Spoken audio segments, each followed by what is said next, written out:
नमस्कार, मैं हूं अनुश्री और आप देख रहे हैं डेली बज इंडिया। 5 अगस्त 2019 ये वही तारीख है जिसने जम्मू कश्मीर की किस्मत को एकदम पलट कर रख दिया।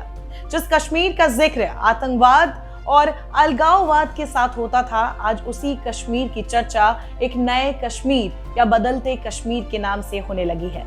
आर्टिकल 370 जिसने 70 सालों तक देश की राजनीति को उलझाए रखा और कश्मीर की राजनीति और समाज को बंधक बनाए रखा, उसके हटने के बाद अब खूबसूरत वादियां और सुहावना मौसम एक बार फिर कश्मीर की पहचान बनने लगा है। अब सारा देश कश्मीर को प्यार भरी निगाहों से देख रहा है। आप कह सकते हैं कि कश्मीर का सिस्टम रीस्टार्ट हो रहा है। संविधान का अनुच्छेद 370 जम्मू कश्मीर को विशेष अधिकार देता था। रक्षा, विदेश और संचार के विषय छोड़कर सभी कानून बनाने के लिए राज्य की अनुमति जरूरी थी। इसके अलावा किसी कानून को लागू करवाने के लिए केंद्र सरकार को राज्य सरकार की मंजूरी चाहिए होती थी।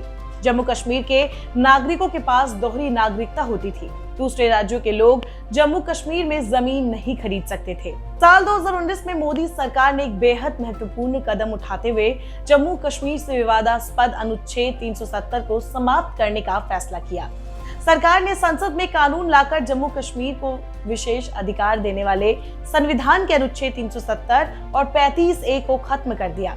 इसके अलावा केंद्र सरकार ने जम्मू कश्मीर को जम्मू कश्मीर और लद्दाख में बांट दिया और दोनों को केंद्र शासित प्रदेश का दर्जा दे दिया। इस तारीख के बाद जम्मू कश्मीर की राजनीति, समाज और अर्थव्यवस्था में कई बदलाव हुए। अब इस आर्टिकल के हटने के बाद ना यहाँ का अलग संविधान है और ना ही अलग झंडा। श्रीनगर सचिवालय पर लहराने वाला जम्मू कश्मीर का अलग झंडा अब इतिहास बन गया है। अब यहाँ हर सरकारी भवन पर तिरंगा लहराता है। पहले यहाँ राज्यपाल शासन लगता था, लेकिन अब यहाँ राष्ट्रपति शासन लागू होगा। अब अगर जम्मू कश्मीर की बेटियां प्रदेश के बाहर किसी नागरिक से शादी करती है तो उनके पति और बच्चों को भी जम्मू कश्मीर की नागरिकता मिल सकेगी। इससे पहले महिलाओं को यह अधिकार नहीं हासिल था। यानी 72 सालों तक जम्मू कश्मीर और देश के बीच अनुच्छेद 370 की जो फांस थी, उसे एक इतिहास बना दिया गया और एक नए कश्मीर की कहानी लिख दी गई। कश्मीर में एक नई शुरुआत हुई है और आज उसी ऐतिहासिक दिन को 2 साल पूरे हो गए हैं। ऐसे में ये जानना बहुत जरूरी है कि आखिर 370 हटने के बाद कितना बदला है हमारा कश्मीर। इन 2 सालों में जम्मू कश्मीर ने बदलाव के कई चरण देखे हैं। यहाँ विकास और रोजगार बढ़ाना सरकार के प्रमुख एजेंडे में से एक हो गया है।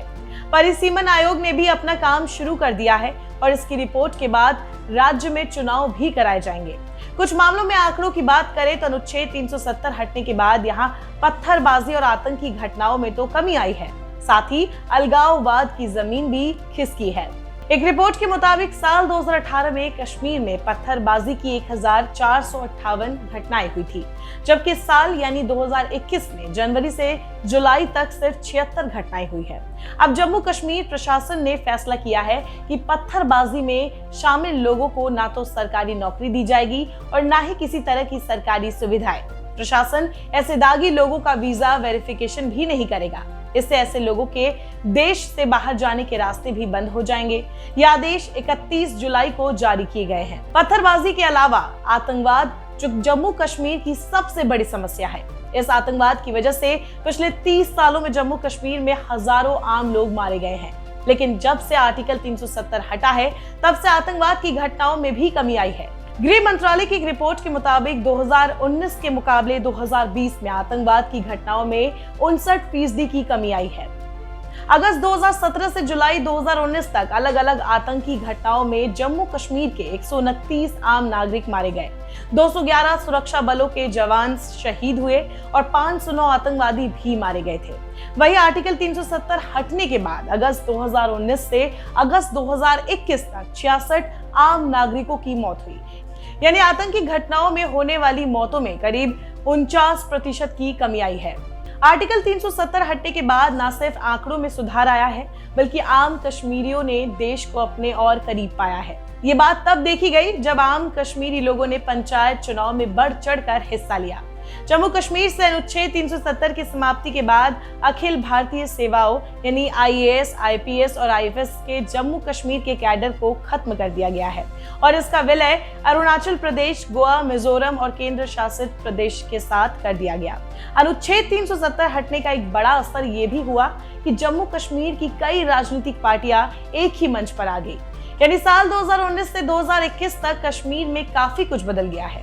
इसी के साथ बदली है UAPA यानी गैर कानूनी गतिविधि रोकथाम अधिनियम और पब्लिक सेफ्टी एक्ट में होने वाली कार्रवाई भी। एक रिपोर्ट के मुताबिक साल 2019 से अब तक जम्मू कश्मीर में UAPA के तहत 1200 से ज्यादा मामलों में 2300 से ज्यादा लोगों पर केस दर्ज किया गया है। वहीं सार्वजनिक सुरक्षा अधिनियम यानी PSA के तहत 954 लोगों पर मामला दर्ज किया गया है। इनमें से UAPA के तहत बुक किए गए 46% और PSA के तहत हिरासत में लिए गए लोगों में से लगभग 30% लोग अभी भी जम्मू कश्मीर के अंदर और बाहर जेल में हैं। पुलिस के आंकड़े बताते हैं कि PSA के तहत साल 2019 में 699 और 2020 में 160 लोगों को हिरासत में लिया गया था। साल 2021 में जुलाई के अंत तक PSA के तहत 95 लोगों को हिरासत में लिया गया है। इन सब में से 284 लोग अब भी हिरासत में हैं। आर्टिकल 370 हटने के बाद पहले के 30 दिनों में PSA के तहत करीब 290 लोगों के खिलाफ मामला दर्ज किया गया था। जिन लोगों के खिलाफ केस दर्ज किया गया उनमें पूर्व मुख्यमंत्री फारूक अब्दुल्ला, उमर अब्दुल्ला, महबूबा मुफ्ती भी शामिल थी। सरकारी सूत्रों के मुताबिक इस कानून के तहत बुक किए गए कम से कम 250 लोग कश्मीर क्षेत्र के थे। वही UAPA के तहत गिरफ्तार किए गए 2364 लोगों में से साल 2019 में 437 मामलों में 918 लोगों को हिरासत में लिया गया।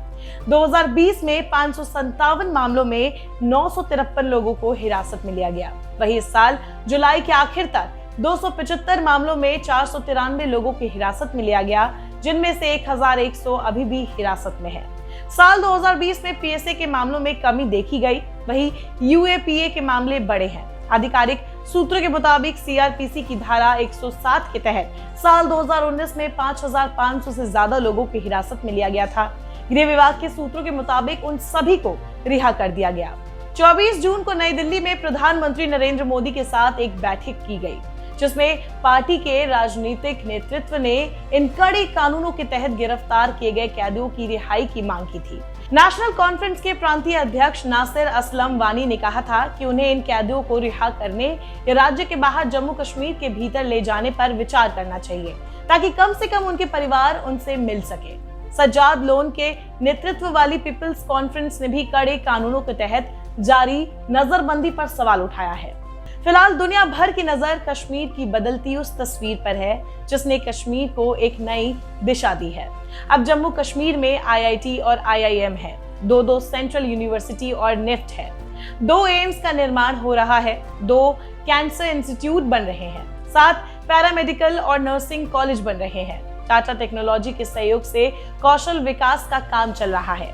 सरकार की एक और बड़ी योजना कश्मीरी पंडितों को प्रदेश में बसाना है। कश्मीरी पंडितों के लिए 1 रूम सेट वाले 1800 फ्लैट बन रहे हैं। केंद्र सरकार ने घाटी से बाहर के लोगों को कश्मीर में गैर कृषि योग्य जमीन खरीदने की अनुमति दे दी है, जबकि पहले जम्मू कश्मीर के लोग ही ऐसा कर सकते थे। तो कैसी लगी आपको हमारी स्टोरी, कमेंट बॉक्स पर जरूर बताएं। लेकिन हाँ, अगर उससे पहले आपने हमारे चैनल को सब्सक्राइब नहीं किया है तो बेल आइकन बटन को प्रेस करें और सब्सक्राइब करें।